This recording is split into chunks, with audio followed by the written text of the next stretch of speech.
1972 সনের সংবিধানটা কেন ফ্যাসিবাদী সংবিধান হয়েছে? আপনাদের মনে প্রশ্ন আছে? দেখেন, এইটা হচ্ছে একটা ব্যুরোক্রেটিক আমলাতান্ত্রিক সংবিধান। আপনি যদি আমেরিকার সংবিধানের সাথে তুলনা করেন টের পাবেন।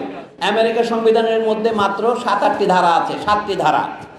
1 নম্বরে আছে তার কংগ্রেস বা আইনসভাকে করে গঠিত হবে।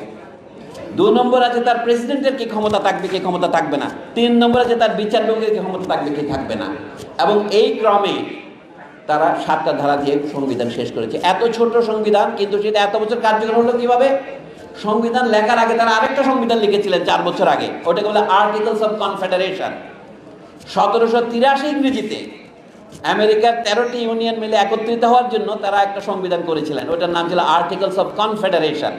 কিন্তু সেটা কাজ করছিল না। সেখানে প্রদেশের ক্ষমতা বেশি হবে না কেন্দ্রের ক্ষমতা বেশি হবে, এই তর্ক মীমাংসা করতে গিয়ে 1787 সনে 4 বছর পরে তারা বর্তমান সংবিধানটা গ্রহণ করে।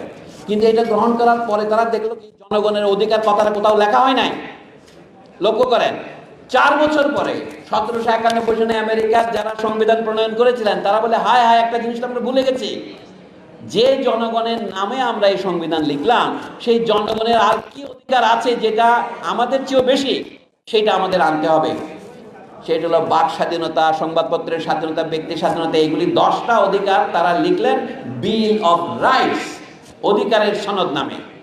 সেইটা আমেরিকান সংবিধানের অঙ্গাঙ্গী অঙ্গ হয়েছে। যে কোনো মানুষ তার রাজনৈতিক মত প্রকাশের স্বাধীনতা ভোগ করবেন। মত প্রকাশের জন্য তাকে কোনো রকমের নির্যাতন করা যাবে না। আরো বহু রকমের আছে, এইগুলির নাম হচ্ছে বিল অফ রাইটস। এখন আধুনিককালে গত 250 বছর আমাদের কি অভিজ্ঞতা হয়েছে? আমি এটা দিয়ে বলছি, আমাদের 2 ধরনের অধিকারের কথা এখন সংবিধানে স্বীকৃত হয়েছে সারা পৃথিবীতে। জাতিসংঘ 1948 সনে মানবাধিকারের সার্বজনীন ঘোষণা দিয়েছেন। সেই ঘোষণার অনুবলে 18 বছর পরে তারা 2টো আইন করেছেন। কারণ ঘোষণা, ওইটা আইন নয়। আইন হয়েছে কি, একদল অধিকারের নাম হচ্ছে নাগরিক অধিকারের ঘোষণা, সিভিল এন্ড পলিটিক্যাল রাইটস। আর একটা 1966 সনে নিয়েছেন অর্থনৈতিক, সামাজিক এবং সাংস্কৃতিক অধিকারের ঘোষণা।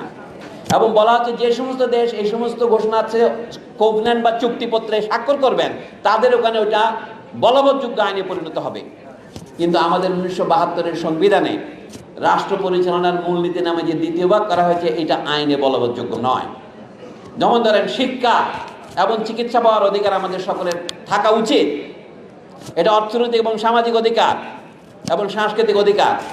সেইটা কি কোর্টে গিয়ে বলবৎ করা যাবে? বাংলাদেশের বর্তমান স্থগিত কি বলবো, অজ্ঞান সংবিধান অনুসারে এটা যাবে না। কিন্তু জাতিসংঘের যে কোভেন্যান্ট 1966 সনে গৃহীত হয়েছে, সেই অনুসারে এটা বলবৎযোগ্য। এটা বিরাট একটা ফাঁকি। 66 সন থেকে 72 সন, 6 বছর, বেশ কম। আগের পাকিস্তান যেহেতু ওটাতে সাইন করেছে, রেটিফাই করেছে, বাংলাদেশের এটা গেছে। 1972 সনে একটা আইন ঘোষণা করা হয়েছিল রাষ্ট্রপতির কি, এটা হলো আইনগুলো, আগের আইনগুলি চলতে থাকবে, লস কন্টিনিউয়েন্স অর্ডিন্যান্স। এইটা অনুসারে পুরনো পাকিস্তানি আমাদের আইন শুধু না, ব্রিটিশ আমাদের আইনও চলছে। তাহলে এটা চলবে না কেন? আমাদের এখন যে কাজ, আপনাদের কাছে আমি অনুরোধ করবো, তরুণ নেতাদের কাছ থেকে এটা ভাবেন, জনগণের মৌলিক অধিকার সম্প্রসারণ বলতে আপনারা কি বোঝেন? যে সমস্ত সিভিল অ্যান্ড পলিটিক্যাল রাইটস, কাউকে গুম খুন করা যাবে না, বিনা বিচারে 24 ঘন্টার বেশি বন্দি রাখা যাবে না, ইত্যাদি যেগুলি আমরা জানি, নাগরিক অধিকারের মূল মাপকাঠিগুলো, সভা সমিতির অধিকার, দল করার অধিকার, আমি যেখান থেকে শুরু করেছিলাম, রাজনৈতিক দল এবং অন্যান্য সংগঠন করার অধিকার সকলেরই আছে, এটা মৌলিক অধিকারের মধ্যে পড়ে। বাংলাদেশের এক জায়গা থেকে আরেক জায়গায় গিয়ে বসবাস করার অধিকার সকলের আছে, ইত্যাদি অধিকার আমরা জানি, এগুলি নাগরিক অধিকার। কিন্তু যে অধিকারগুলো বাংলাদেশের সংবিধানে গতবার স্বীকৃত করা হয় নাই, সেগুলির স্বীকৃতি কতটুকু দেওয়া যাবে আপনারা এটা সাব্যস্ত করবেন। মানুষের কাজ করার অধিকার সমাজকেই দিতে হবে। সমাজে কাজ নাই, আচ্ছা আমার 2টো হাত আছে, আমি বেকার বসে আছি, এমনকি রাষ্ট্র থেকে আমাকে রিলিফ দিলেও চলবে না। কাজ করার অধিকার কি? সম্মানজনক কাজের অধিকার, আমার যোগ্যতা অনুসারে, এবং আমার বেতনের ন্যূনতম বেতন মজুরি আমাকে দিতে হবে। এটা যদি বুঝতে একটু কষ্ট হয়, যান লেখাপড়া না করলে আমার যোগ্যতা হয় না, আমার যে প্রতিভা এবং ইচ্ছা সে অনুসারে আমি লেখাপড়া করতে চাই, অথচ আমি লেখাপড়ায় ভর্তি হতে পারছি না।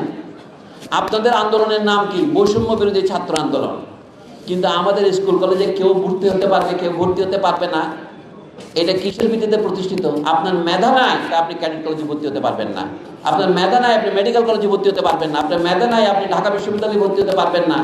এই যে মেধা নাই, এটা একটা অনুমান মাত্র, এটা সত্য নয়।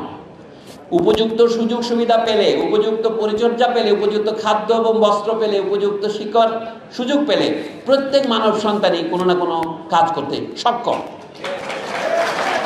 তাহলে তাকে সেই কাজের সুযোগ যদি রাষ্ট্র এবং সমাজ দিতে ব্যর্থ হয়, দোষটা তার নয়, সমাজের।